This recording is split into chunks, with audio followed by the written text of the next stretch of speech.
You gotta think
perfect example.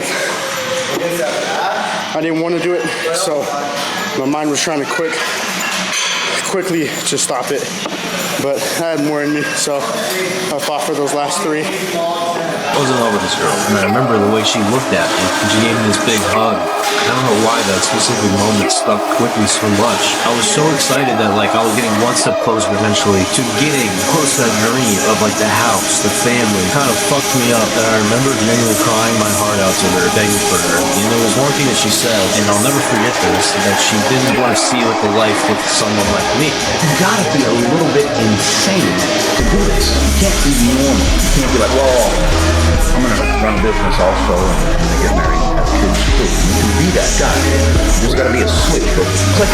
Now you're crazy. You're willing to do anything. You will die. You're willing to die to get there. Underdog mentality. Almost like I feel like I'm not there yet. I have to tell myself I'm the underdog. Like you said, we're not done. I'll do whatever it fucking takes to win. What are they gonna say at your death, at your funeral? One of your friends or family member stands up and speaks on behalf of the life you live. What are they gonna say? They're gonna talk about character. They're gonna talk about something of your ability to, while living, that still is alive in other people. When you're giving back, the legacy is what I'm talking about. That's what we're building here today. When you're fucking pushing everything else, yes, you have to walk through the mud to get to the higher ground. There is no path, the easy street that doesn't go through the fucking sewer. Think of that, guys.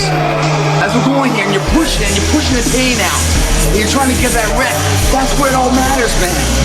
That eulogy is gonna speak volumes. Even though you won't be there, it's gonna speak volumes on your behalf.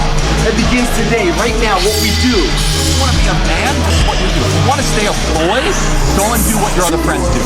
But men say, you know what? No, I'm actually not going to go hook up with a bunch of girls. I'm going to save myself for marriage. Actually, I'm not going to go do that. But if you want to go be a boy, go do that. It takes no skill and no talent and no self-restraint whatsoever just to follow your flesh. An animal can do that. A dog can do that. You know what mature people do? Mature people say no to what feels good and they pursue what is good. Tough days out there, right? Those tough days where people want to like take off. You know, sit on the couch, calling sick for work, and you know, it feels good when you wake up and you're like, oh man, I'm gonna call sick and just play hooky today. But a couple hours later, when you're tired of sleeping and you get up, you realize that the world that you live in just continue to live without you. And you went to work, but you didn't go to work. Some major event happened you weren't part of. What I'm trying to say is that the only thing, you get tired of sleeping at one point. The only thing that ever can give you peace in the world where your sleep is pure is when you give it your all. 110% is left there. Work, in the gym, whatever the endeavor at hand is. You leave it all there. That's the only thing that ever counts for peace in the world. If you don't do that, part of your soul's left there. I mean, if you only give it 60%, part of your soul's left there. And you go to sleep, all you can do is think about it, It's kind of like that expression I always tell you guys, burn the midnight oil now. Otherwise, stay awake in the midnight hours wondering what if. It's hard to embark on things. I'm not saying it's hard to get up and go to work when you're dead tired and you don't want to go. But what's a lot harder is if you don't go to work. Voice in your head that starts rationalizing and starts debating with your discipline and starts making excuses. Think about where you're going to be in a week. Think about where you're going to be in a month. Think about where you're going to be in a year. And then get disciplined right now. Right now, just decide to be disciplined right now. By the way, now is already gone, and just be disciplined for that second. Let success make you comfortable. There's nobody fucking like you. You want to know why? Because you are successful. They hate you because you're successful. When you're working on Instagram, nobody knows about you. Go back to him right now. You have to lose your fear of failure. Failure is part of the process. People who never fail, never try. You have to fail. You got to get it wrong to get it right. You learn nothing from winning. You only learn from your failure. God test you and see how much you can take before you say let's just be finished with it. You want to see how much you can take, how much you can handle. Life is beautiful, but you have to accept the good and the bad as being beautiful. For us, it's effort. You gotta have a mind and an action behind it. That's the connection that you want. Sometimes your mind gets out before your body. You gotta be mentally strong enough to fight that shit. Sometimes it's not the weight of the dumbbell. It's the mind state of you just go. So when I'm throwing these numbers out there, it's gonna hurt, it's gonna burn. Best part about it is getting through the shit. It's a mental thing. If you can do anything once, you can do it twice. That's that. Another note is this. I just want to be perfectly clear for everybody on social media, right? Talking through one of these doesn't make you tough. It doesn't make you a man. You have the gall to disrespect somebody through a phone, but you can't do this and say it in their face, then you ain't a man. What's going to separate the guy from first place, from second, from 10th place?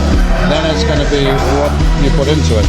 You know, you get out what you put in, and I think I put in more than everybody else. I was mentally stronger. I always trained harder. I knew that, and my competition knew that. So that's why they couldn't beat me. Because the kind of training I was doing and the physique level I was getting to was something nobody had done before. How far can I take this? How big can I get? How ripped? You know, all this stuff. It's not possible to be training harder or more consistently or more dedicated than me, because I couldn't give a single ounce more to any aspect of this thing that I'm doing. So that makes me feel pretty powerful, pretty confident. Everything's mental.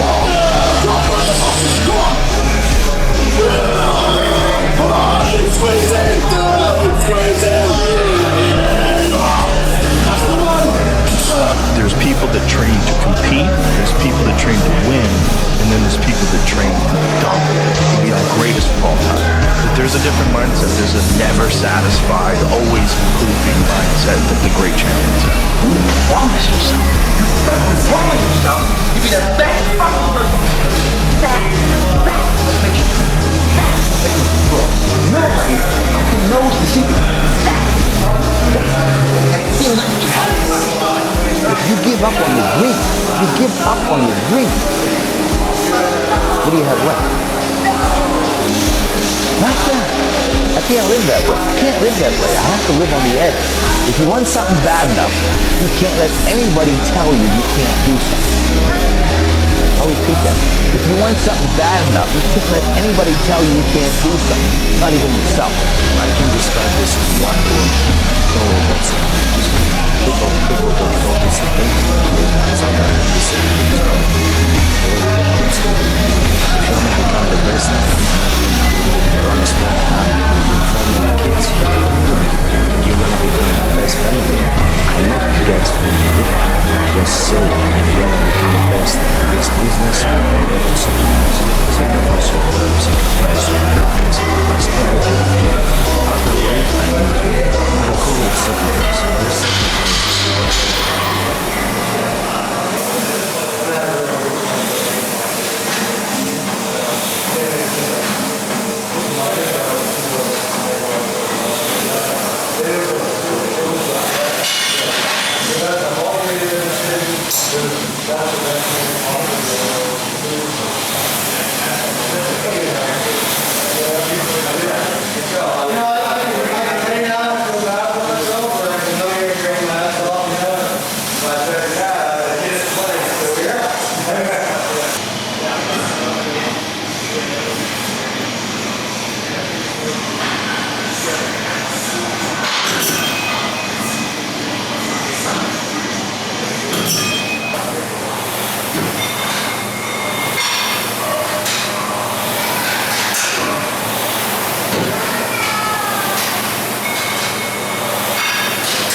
You got to have a very simple mindset.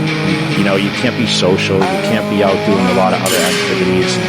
So you put on the blinders and you have tunnel vision on what that ultimate goal is.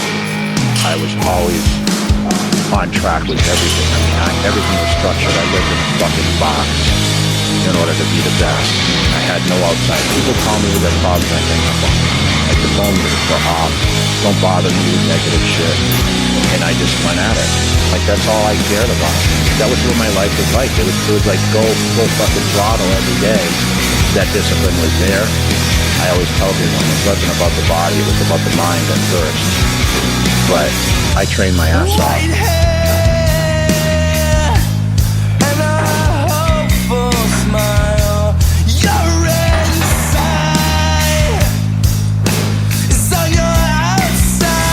For me, I just love to train.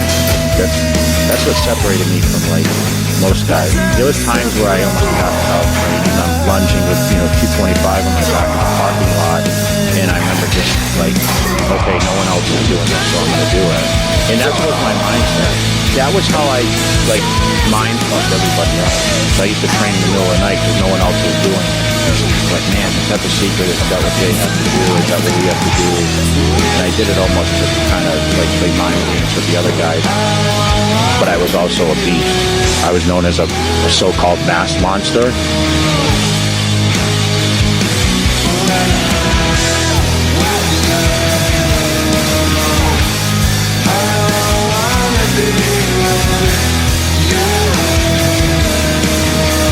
I was told I couldn't do this, I couldn't do that. I was told I wouldn't be a good pro. I was told I'd never turn pro, never win the Olympia, never win it more than once. After I lost it, they said then I'd come back and win it again. So I think a lot of that's a little ego too. I mean, you have to have a little ego to be able to do what I do and be great at it. You gotta do what's your passion. Otherwise, you're never gonna succeed at it. You're never gonna stay with it. You're never gonna commit to it, and you're never gonna give your full ability towards that goal.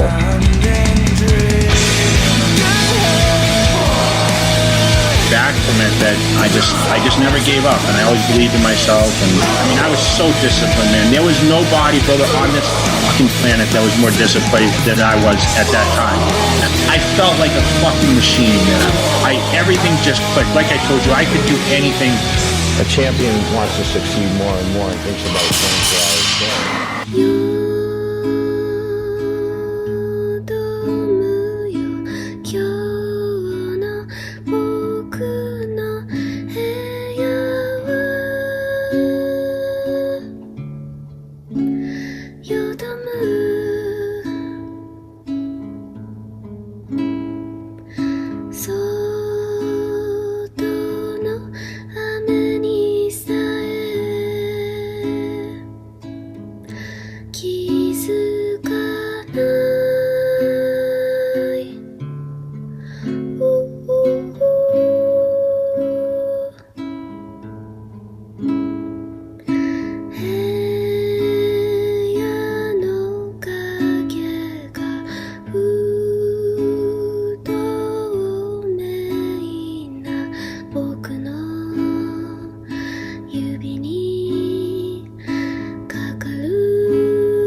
I'm